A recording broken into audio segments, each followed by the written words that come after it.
bertakwa. Betul sekali. Ada lagi? Ya, ya.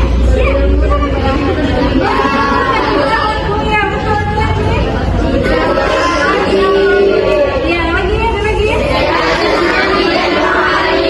Kalau masih ada di tengah sekarang.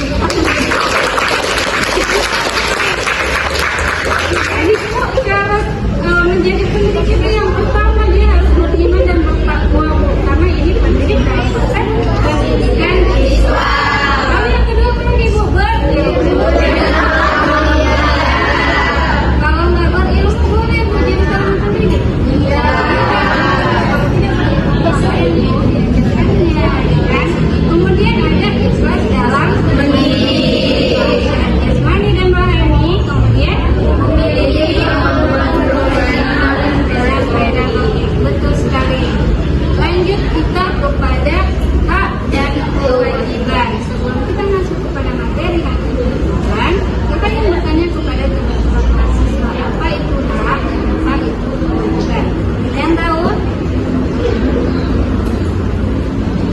Liza, apa itu hak?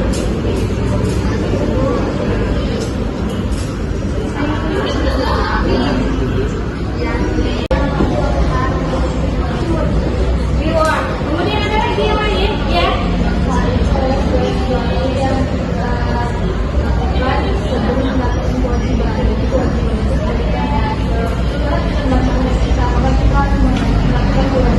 Betul sekali. Ada yang lain lagi?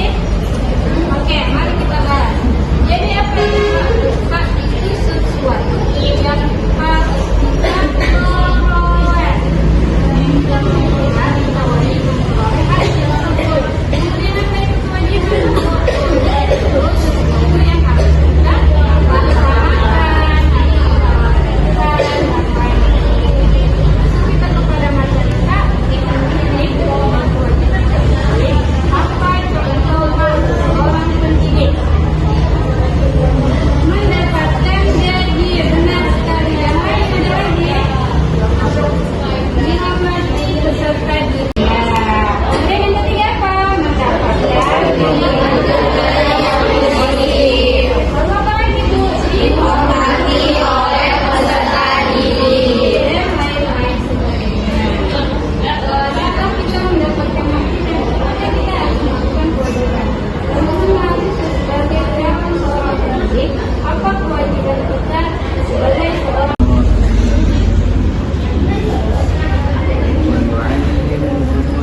الكتاب والحكمة ويعلمكم ما لم تكونوا تعلمون dan mengajarkan kepadamu kitab Al-Quran dan hikmah serta mengajarkan apa yang belum kamu ketahui. Quran Surah Al-Baqarah ayat 151.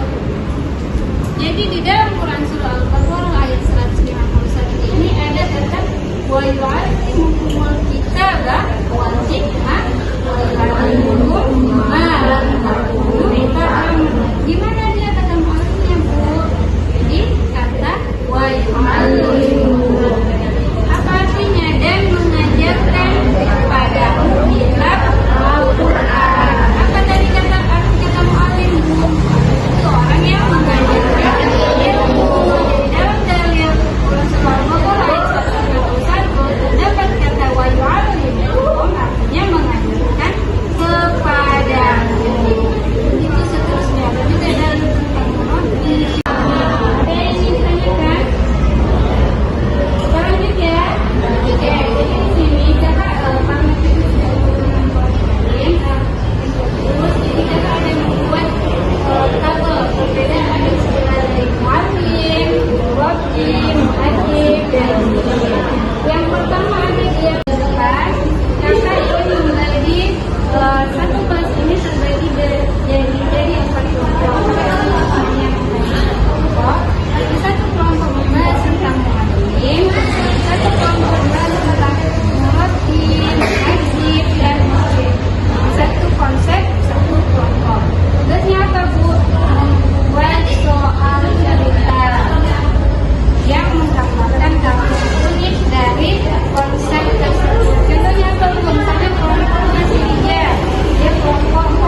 mengucapkan